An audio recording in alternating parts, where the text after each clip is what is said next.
today's top boxing news. Okay, we'll start with this. Unbeaten up-and-comer in the women's featherweight division. Skye Nicholson posted this to his social media 1 or 2 days ago. Fight locked in, announcement soon. Matchroom does a very good job of keeping Skye Nicholson busy. Twitter user that goes by the name JP Saunders asked, is the brawl going to be in the United Kingdom or the United States? To which Skye replied, United Kingdom. Gentleman that goes by the name Travis McPhail asked if it's going to be an 8-rounder. Skye herself replied by saying yes, in preparation for a big 10-rounder coming shortly after. It seems like Skye Nicholson and her team, the people at Matchroom, they're hitting the ground running this year the same way they hit the ground running last year. They have a plan for Skye. Skye, who was last in action opposite the ring, then unbeaten Tania Alvarez. Tania, who's set to return to action later on this month on the 14th. Skye managed to give Tania Alvarez her first professional loss, though some would say she didn't look her best doing it. Didn't do it in style. And I told you, for all of Tania Alvarez's faults, she is a mid-range to inside pressure fighter, albeit a very crude one, a very raw one. And a pressure fighter's volume, a pressure fighter's aggression, that tends to fluster even the most educated pure boxer. A pure boxer, like Skye Nicholson, is a pure boxer. So while she might be able to secure the W, and she did, like I said she would, Skye's got to get acquainted with those kinds of fighters. She's got to get acquainted with those kinds of fighters, those mid-range to inside swarmers and brawlers that are going to want to suck her into exchanges and draw her out. She has to get accustomed to sharing the ring with those kinds of fighters because it's the only way to round her out. She's not going to be able to keep everyone at arm's length, fighting from a safe distance behind straight punches. The way pure boxers do. Even though it wasn't the most pleasing fight to the eye, and even though Skye, in spots, she didn't really look her best, she looked like she was fading down the stretch. These are growing pains, and these are learning fights. It's because they're happening on a major platform. That's why so many people have got something to say. Skye's fighting on decent-sized shows, decent-sized cards. She's getting a level of exposure that most other unbeaten up-and-comers don't get because, well, not every unbeaten up-and-comer is with a major promotional outfit. She is developing as a professional boxer before our very eyes, and as you can imagine, these days, especially these days on social media, there's no shortage of people willing to give somebody a hard time, Skye Nicholson included. Skye Nicholson, who has quickly become a person of interest for unbeaten American up-and-comer Tiara Brown. 7-year pro and a veteran of 14 professional contests, 14 professional bouts. Tiara is contender level. I believe she's proven herself to be a world-class contender, whereas Skye is but a prospect, a blue-chip prospect, but a prospect still. No promoter worth his weight in salt would make a fight between Skye Nicholson and Tiara Brown right now because they're in different places in their career. Tiara's been a professional boxer for something like 6 or 7 years, whereas Skye's been a professional for a little over a year. She debuted as a pro last year. No promoter would put his blue-chip prospect in there with somebody like Tiara because Tiara's ready to fight for a world title. Whereas Skye Nicholson is still fighting in developmental fights and learning fights. And she needs them. What is it that she needs to learn? She needs to get comfortable working mid-range to inside. Even if she prefers to be a long-range fighter, she needs that contingency, that comfortability, that plan B. For if a fighter should make their way past her straight punches, she can still handle herself and control the action mid-range to inside. She needs to familiarize herself with fighting at that range. In the pocket. As well as sharpening what she already has and what she is already good at. Skye Nicholson is a pure boxer, a southpaw. Timing, accuracy, shot selection. Getting accustomed to fighting in 10-rounders, pacing herself as to not fade down the stretch, as well as learning to fight in the pocket. Some have become a bit overly critical for my tastes of Skye Nicholson. Some have become overly critical. I think the kid deserves a chance to develop. She's a pure boxer. I'm not a big fan of pure boxers. She's working on it, at least according to Skye Nicholson she is. And after just 1 year as a pro, a little over a year's time, and 6 pro fights, it's a bit too soon. She's supposed to be getting back out there sometime over the summer months. In preparation for what she says is a bigger fight, a 10-rounder, perhaps against a former champion like Sarah Mahfoud or Nina Menke. Maybe a Jelena Marjanovic if she's still around. She hasn't retired. It's too early. It's way too early to be so hard on Skye Nicholson. Keep your eyes peeled for the ring return of Skye Nicholson in a few weeks' time, in the early summer months. See what she's been working on. Men's cruiserweight news, interesting insights into the men's cruiserweight scene, the bigger picture, as WBA champion Arsene Goulemarian reveals why he turned down a May 27th Chris Billiam-Smith fight. Sky Sports and Boxer are so invested in the men's cruiserweight division, promoting fighters like Chris Billiam-Smith and Richard Riakporhe, reigning WBO champion Lawrence Okolie. They're invested, and very recently they tried to get Chris Billiam-Smith a WBA title fight with reigning champion Arsene Goulemarian. He turned the fight down. No Smoke Boxing broke the news on Monday that Lawrence Okolie would defend his WBO Cruiserweight World title versus hometown hero Chris Billiam-Smith at the 11,000 capacity Vitality Stadium in Bournemouth, Chris's neck of the woods, on Saturday, May 27th, live on Sky Sports. But this wasn't the original plan. Up until late last week, the draft article was based around the fact that France's WBA Cruiserweight champion Arsene Goulemarian would be the champion coming to Bournemouth. No Smoke learned towards the end of last week that the fight negotiations had stalled for unspecified reasons and that Britain's Okolie was now the focus. Okolie was originally supposed to meet the winner of Goulemarian versus Chris Billiam-Smith, and what would have been a unification match. It seems that Sky Sports and Boxer are making it their business to go all into the men's cruiserweight division. They've got very little competition there. Neither Matchroom and DAZN or Queensberry and BT have the same investment in men's cruiserweight action that Sky Sports and Boxer do. So the division is an open book, and at least in theory, fights should be easy to make. But Goulemarian's promoter, Johan, has revealed to a French newspaper that the reason they didn't take the Chris Billiam-Smith fight in May was down to Boxer and Ben Shalom refusing to grant Goulemarian a rematch clause in the case that the champion was to suffer defeat in a voluntary title defense. The Frenchman was wary of English judging and therefore would not take the fight without the insurance of a rematch clause. Rematch clauses in voluntary title defenses of a world title are industry standards for the most part. Goulemarian's got cold feet. You can dress it up however you like. If that guy were confident that he could go in there with CBS and knock him out, you wouldn't be worrying about that. He's worried about the judges. Goulemarian now plans to box in the summer with multiple options available, including waiting for the Okolie versus CBS winner in the second half of the year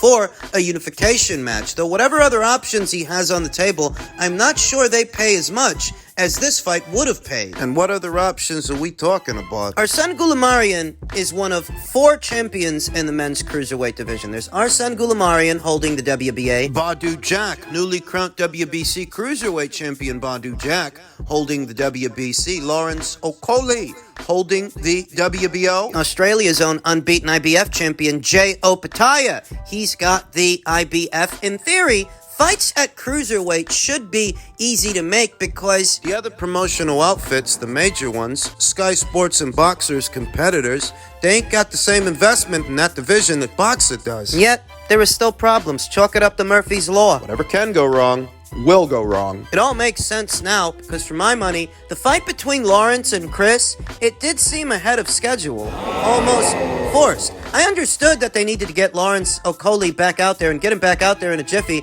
in order to sharpen up and make up for lost time. Because he only fought once last year, because he's breaking in a new trainer in Sugar Hill Stewart. I understand getting Lawrence another fight and doing it quickly. But the fact that it was Chris Billiam-Smith, it did seem rushed, almost rushed to me, because they're invested. Sky Sports and Boxer are invested in the both of these fighters, the both of these cruiserweights, and I felt like they didn't give the time. They didn't give the fight enough time to build. I'm not complaining, you understand. I'm not complaining. I'm just saying that I would have thought because they're invested in the both of these guys, they would have let it marinate a while longer. It seemed rushed to me, and now I understand why. Because it was. This wasn't their original plan. Their original plan was to put Chris in there with Arsene Goulemarian, and when that didn't work out, they went for the next best thing. A fight they could make in-house, a fight they could make themselves with little resistance. Shane McGuigan, who trains Chris Billiam-Smith and used to train Lawrence Okolie, he says he's got multiple threats. He's 6'5", he's got a lot of reach, he's physical, he's athletic. I believe he's the best cruiserweight in the world right now, but for every strength, there's a weakness, and I believe we will devise a plan to exploit that. Funny old game. Funny old business, the sport of boxing. Not but 1 or 2 fights ago, Shane McGuigan was in Lawrence Okolie's corner. Now, Lawrence has hired Sugar Hill Stewart. Remember, Shane McGuigan used to train them both. He used to train both Lawrence and Chris. Now, he's still training Chris, but he's not training Lawrence, though. He still knows Lawrence. Not in unfamiliar territory with that guy. Interesting dichotomy. Interesting dynamic. Even more interesting is that all of this is supposed to go down in Chris Billiam-Smith's neck of the woods. I remember before Lawrence Okolie had officially crossed over from Matchroom over to Boxer. I remember the story was that the people at Boxer wanted to make Lawrence the face of Sky Sports Boxing. That's what the story was. They were willing to put up more money for that fighter, for that champion, than Matchroom was because they had a plan to make Lawrence the face, the flagship fighter for that outfit. As luck would have it, he's the away fighter. Yeah, he's the champion, but he's actually the away fighter in all of this. No one wants to watch Lawrence, and everyone wants to see him get beat. So I've got a whole country tuned into Sky Sports that are going to want to see me win. So I've got to be the saviour of the British cruiserweight boxing scene. So that's even more added pressure, but that's more pressure which I absolutely welcome. This is supposed to go down in Chris's neck of the woods, not Lawrence's. I'll tell you this much. It's going to take some doing. It's going to take some work to make Lawrence the face of boxing on Sky Sports. I think he can beat Chris Billiam-Smith. I think he can. I mean, you can give him reasonable enough odds to win that fight. But he's got to do it in style. I can actually forgive his last performance against David Light because he was breaking in a new trainer and he hadn't fought in a while. There was ring rust that he needed to shake off. But now, you've had your tune-up fight. He's also your mandatory challenger, but you've done that. Got that out of the way. There's no cobwebs you need to shake off. And, he needs to start winning these fights in style because Skye might be a very big platform. They can show you fights. They can definitely show you fights, but what they can't do is make them entertaining. It would be beneficial for Lawrence if he can beat Chris Billiam-Smith in Chris's neck of the woods in style, in knockout fashion, so that he can move into that potential Arsene Goulemarian fight. Get himself another alphabet title, take out the competition, draw out the other champions. Thing about Lawrence Okolie taking digs at Eddie Hearn, All of that. Joshua Buatsi, Him too. taking digs at the DAZN platform. The way you really show them up is by being a success unto yourself. That's how you do it. It's not like Boxer has a whole heap of competition in the men's cruiserweight division where this contest is taking place, and their ability to promote fighters and turn them into stars.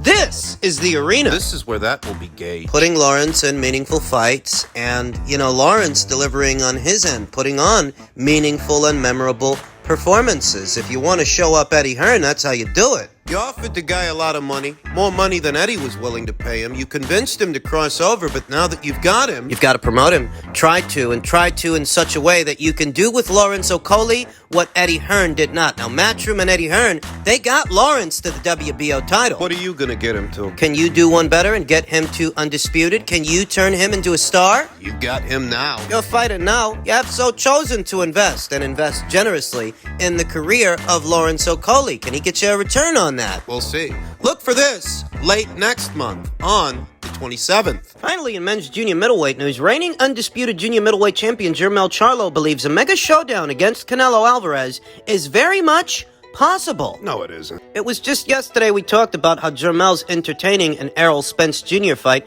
his PBC stablemate. In more ways than one. They share the same trainer in Derek James. Canelo, said Charlo to Brian Custer on the Last Stand podcast. Jermel Charlo and Canelo. It can easily happen. Alvarez, of course, is attempting to bounce back from a lackluster 2022 after achieving his own undisputed glory.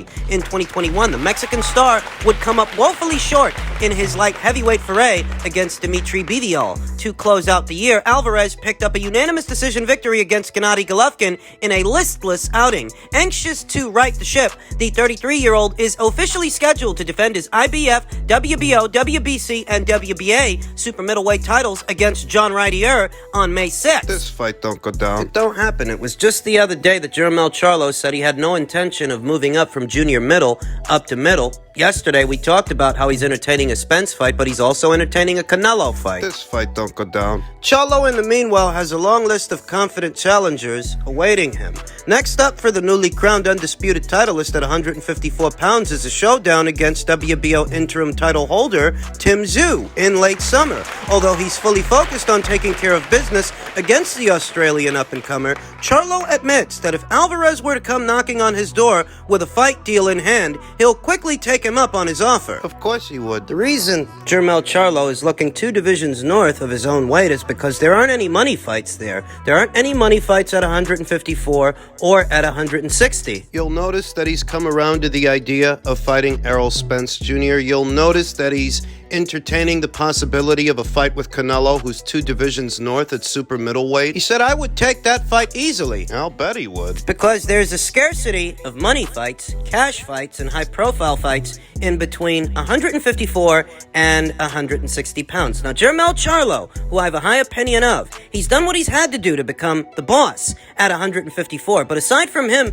there aren't that many big names there for him to fight. Not unless Errol Spence Jr. moves up and decides to share the ring with him. He's got 4 guys waiting for him. 4 guys in the queue. Israel Madrimov by way of the WBA. Bakram Murtazaliev by way of the IBF. His PBC stablemate. Sebastian Fundoria by way of the WBC. More immediately, Australia's own Tim Tszyu by way of the WBO, who he was supposed to have fought, but that fight got postponed. It's been postponed yet again. They're looking at August or September to do that fight. In the meanwhile, Tim Tszyu's going to keep busy, keep active with a fight in his native Australia en route to what's supposed to be that Charlo fight. And I told you, I'm skeptical as to whether or not that even happens. It's less than ideal for Jermell to fight a fighter, a physical one like Tim Tszyu, having spent so much time away from the ring. And he's supposed to be coming off a hand injury. If you believe that cover story, some people don't. It's not that there aren't fights there for Jermell Charlo. There are plenty of fights. There's a Madrimov fight, a Murtazaliev fight, a Fundora fight, a Tszyu fight. What I think is going on is the PBC ain't got the budget to keep this guy more active. If they did... I'm just being honest. I don't think he's afraid of Tim Tszyu per se, but what I do think is, at least in part, some of the inactivity we normally see with PBC fighters is directly related to their budget, or the lack thereof, the scarcity of it. The lack of money, the lack of fight dates. He could make in one Canelo Alvarez fight more than he'd make fighting all 4 of those guys, all 4 of those mandatory challengers. But he's not in the running. No big cash fights at 154, no big cash fights and no big names at 160. That's what it is. That's why he's talking about Canelo. Though as stated, he's not on Canelo Alvarez's radar.